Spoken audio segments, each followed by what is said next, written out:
Picture a Monday morning. An RTU goes silent. Tenants are sweating. Vendors are 2 states away. And by the time someone finds a replacement, the emergency freight and weekend labor have pushed the bill into 6 figures.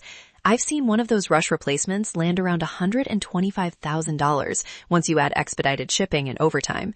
Hey there. Welcome to On-Site Insight, where we talk about projects that move you toward equipment planning and away from crisis management. Today, we're walking out with a simple 3-part spare parts playbook you can start this week. Oof, yeah, that image hits. I can still feel the vendor calls. Quick question before we dig in. What's the tiniest move that actually prevents that spiral? Smallest move. Decide which parts actually stop operations. Not every hose or sensor needs a shelf, just the few things that produce a full outage. Hold up. I'm going to push back right there.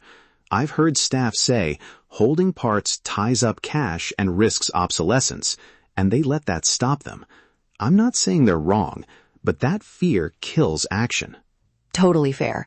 That's why the approach is tiny and testable. Pick 3 true single-point failures per site. Rotate them through normal maintenance so they don't sit stale, and consider consignment to shift the cash burden to the supplier. 3 parts? Okay, that feels doable. But how do you actually identify those 3? I want something my crew can run in a half hour.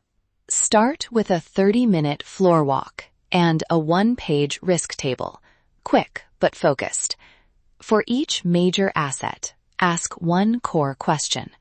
What part stops the unit entirely? Wait, so that single question is the filter? How do you treat things that feel small but cascade into bigger failures? Exactly. Then add 2 more quick columns, lead time if you order today, and how many backups exist on the system. Anything with no backup and a lead time over 72 hours becomes a candidate for a critical spare. So lead time math becomes a triage tool. I like that. If a motor can be jury-rigged temporarily in 8 hours, you treat it differently than a proprietary control board that takes 3 weeks. Right. Think in outage days. And don't forget seasonal demand spikes on compressors. A part that's fine in spring can be catastrophic in August. Exactly. Multiply average lead time by your worst-case daily lost operation cost and compare that number to the monthly cost to carry the part. If outage days cost more than holding the part, it's worth having on-site or on consignment. No Excel magic required. Simple arithmetic wins. One nuance I like to throw in, parity versus redundancy. Folks sometimes buy an identical spare and stash it forever. Often a compatible or rebuildable item, plus a tech who can adapt it, gets you running faster and cheaper. Right. Document compatibility in your parts list, so techs can make confident substitutions. That prevents guesswork during a panic. Okay, storage. We don't all have climate-controlled warehouses. What are low-cost, high-impact practices that actually work? Keep it simple. FIFO rotation, clear labeling with asset IDs and purchase dates, and a small dedicated bin or pallet near the mechanical room.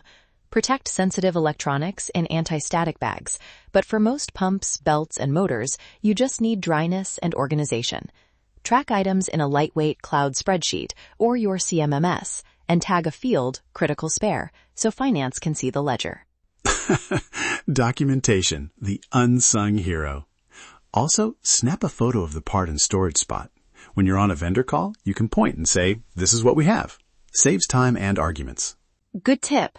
Now vendor strategies. Start small. Ask a local distributor to hold one part on consignment, or try vendor-managed inventory for a single SKU. Keep your SLA language tight, 24 or 48-hour dispatch, and a capped emergency freight fee. Don't sign long-term lock-ins before you pilot it, and add a clause that lets you pull a consigned part with immediate billing, so there's no finger-pointing when something gets used. Exactly. Billing clarity prevents disputes.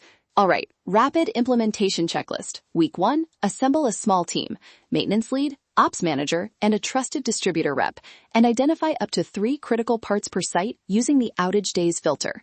Month 1, pilot the spare or consignment and set rotation rules. By quarter 1, measure avoided downtime and emergency spend. Metrics to bring to the table: time to repair, emergency freight spend, and number of urgent vendor calls avoided. Those numbers make it real for schedulers and CFOs. One more real-world gotcha. Training. You can stash the right parts and still call the vendor if techs don't know the swap procedure.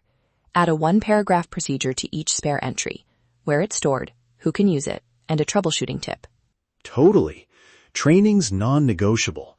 One quick shadow or walkthrough on the first spare part pays huge dividends. Before we close, do 3 things the moment you finish this episode. 1. Walk your most critical asset and name the top 3 parts that would stop it. 2. Call a trusted local distributor and ask about consignment for one of those parts. 3. Add a single line to your CMMS or cloud spreadsheet, marking that part as critical spare with storage location and rotation date. Do that this week and you've started building resilience. And my 5-minute add-on, snap photos of the parts and upload them to the same sheet. When you call a vendor, you can point and say, "This is it," and you'll cut an hour off that frantic troubleshooting call. If you want the printable one-page checklist and a starter spreadsheet template, grab it in the episode show notes or head to onsiteinsight.fm/spareparts. Try the 3-part pilot, measure 1 metric, and come back in 90 days with results. Small bets win in facilities. Do the small work now so you don't get crushed later.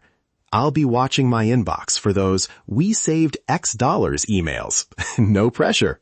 Thanks for listening to On-Site Insight, where we discuss issues important to the unsung heroes of facility management.